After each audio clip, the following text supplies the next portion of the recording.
Hey YouTube. Uh, this is my new 120 gallon aquarium that I recently acquired. I had it cycling for about 11 to 12 days on a product called Colony, made by ATM, which is acrylic tank manufacturers. Product seemed to work quite well. After day 2, I saw my ammonia spike. It went up to about 2 parts per million. It stayed there for a good solid 4 to 5 days. When it started to come down, and then and then my nitrites started to come up. They went up as high as about 2 parts per million as well, which is quite high. But then once those began to subside, then obviously my nitrates started climbing at about the 9th day mark. And so I let the nitrates come up to about 40 parts per million. And then they started coming down, at which point I introduced the first 2 fish. And just monitored the chemistry of the tank closely. And I already had a bacterial culture set up in the Eheim canister filters that I'm running. I'm running a 2217 and a 2213. Both were used units from a friend of mine that I had acquired them through. And they already had a thriving colony in the canister filters themselves in the media, which I'm using the ceramic balls and the ceramic tubes, the hollowed out version. I also implemented 2 bags, reusable bags containing API ammo carb. That is to keep the water clear. As you can see, it's fairly clear. I did do a 50% water change earlier today, which is why it's still somewhat cloudy. But apart from that, this tank has been very successful so far. The fish don't have any signs of stress. They feed well. They enjoy this surrounding. It's a lot of room for 6 goldfish. I find that they tend to hide a lot in the caves. I'll give you a close-up shot of what's going on in here. Let me just remove this guy from the tripod.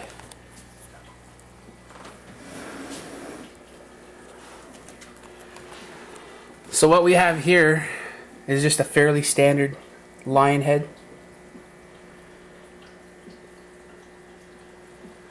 I would say he's about 6 inches from front to back, including tail. This guy here, if I can get this guy here, is my oldest. And you can see his dorsal fin has got a little bit of fin burn from he got attacked by blue lobster that I have, or a blue crayfish that I have in another tank, and the sucker got a hold of him and held him down and basically ate most of his tail. So I was really lucky that I didn't lose him, and he bounced back really fast. I mean, we're talking 2 weeks and he was back to 100% normal. You can see just a hair of it just right there is where he got him, just below the dorsal fin. And I thought we had lost him for sure, because he's the one I've had the most, like the longest. He's about 4 years old now. There's another lion head. He's got really good coloration, nice and orange. Maybe he'll turn sideways for us. Come on, buddy. I guess not. There we go. So, and this is my Ryukin. Let me get up here and see if I can get you guys better shots. He's got good coloration too. He is perfectly healthy. He's about 4 years old also. When I got him, he was maybe 1.5 inches long. I'm feeding them some bloodworms. They're the frozen variety, that's why they're not moving. So it's a good little healthy snack to help augment their diet. I do feed them Well, I'll show you. Well, it might not work because it's pretty dark in here. I don't know if you can see that or not. But it's the Sakai Hikari Fancy Goldfish Food, the purple bag. It's pretty expensive actually for a tiny bag. That little bag costs about $25 here in Canada. But it's good because it floats right to the bottom. So that way they don't have any issues with ingesting any air. They don't have any air bladder issues that way. The only downfall is that I have to increase the cleaning of the gravel because it does fall to the bottom, but they do a pretty good job of cleaning most of it up. This is another guy I have here.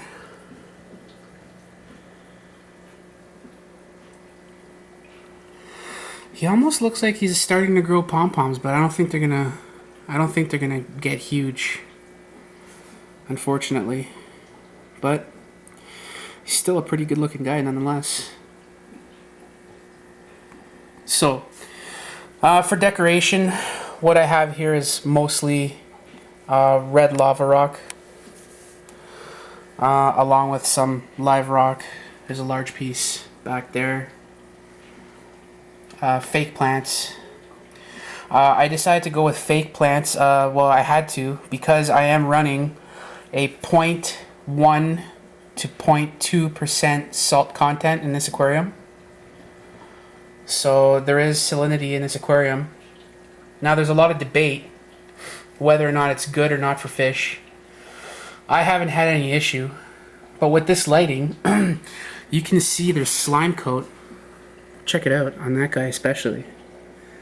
I mean, his slime coat just pops with this lighting, and it's nothing more than fluorescent tube lighting. So, and this guy too, he's pretty cool. Lots of color. Lots of color. And that's kind of what I was going for. Anyways, so back to the aquarium itself. I have two 24-inch red LED bubble diffusers, one on either side. I've got plenty of bubble action going on here with two Fluval Q2 aquarium pumps. They're rated for, I believe, if I'm not mistaken, 50 to 160 gallons, something like that. Anyways, they seem to be working well. Plenty of aeration. You can see how the bubbles kind of move there because of the Eheim. On that corner I got the 2217, and over here I've got the 2213 doing its flow, and it's no comparison to the 2217. I'm actually thinking about maybe upgrading it to a 2217 as well. And back there at the back, if you can see that is a Fluval E300 digital water heater. I've had no problems with it. I like it. It works very well. It's very accurate. I don't know if you can see my gauge here, but I'm usually around a 74, between 73 and a half to 74 and a half mark. So there is a fluctuation of about 1 degree Fahrenheit, and I believe that that's due to the actual heater itself is designed for, it says right on the box, 90-gallon aquarium, and I'm over that by about 30 gallons. So the 30 gallons that I'm over, plus my 2 canister filters, it might be a little bit much for that heater to keep up. Also, it's not in the greatest location in terms of flow. I have that plant there in the middle to hide the bundle of air lines, if you can see that back there. So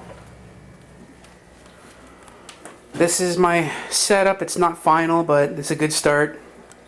I painted the back of the aquarium with a product called Plastidip, and if you're considering using Plastidip yourself for future, references, buy 2 cans. And here in Canada, Plastidip is usually about $20 a can. I required 2 for this 120-gallon aquarium. 1 can just it didn't leave it dark enough, and the reason why I use Plastidip is because if I decide to change my mind in the future, and want to incorporate a different background, all I would have to do is peel it off. It's like a rubberized latex-based product that once dried just peels off like you would anything that's made out of latex. So great product, definitely recommend it. Requires many applications. I believe I applied maybe 10 coats. So one can lasts 5 coats, and then of course the second can I used both cans till they were completely empty, and that seemed to do the trick. So here's my tank. I'm really proud of it. The fish look like they're doing very well. I'll most likely be introducing a couple more in later months. I might do a review then. I do have another 55-gallon aquarium that I will make a video of. But for now, this is my pride and joy. And these guys require a lot of time because, I don't know, I baby them a little bit too much maybe. Anyways, if you have any comments, list them below. Look out for future reviews on other products. And that's it. Bye for now.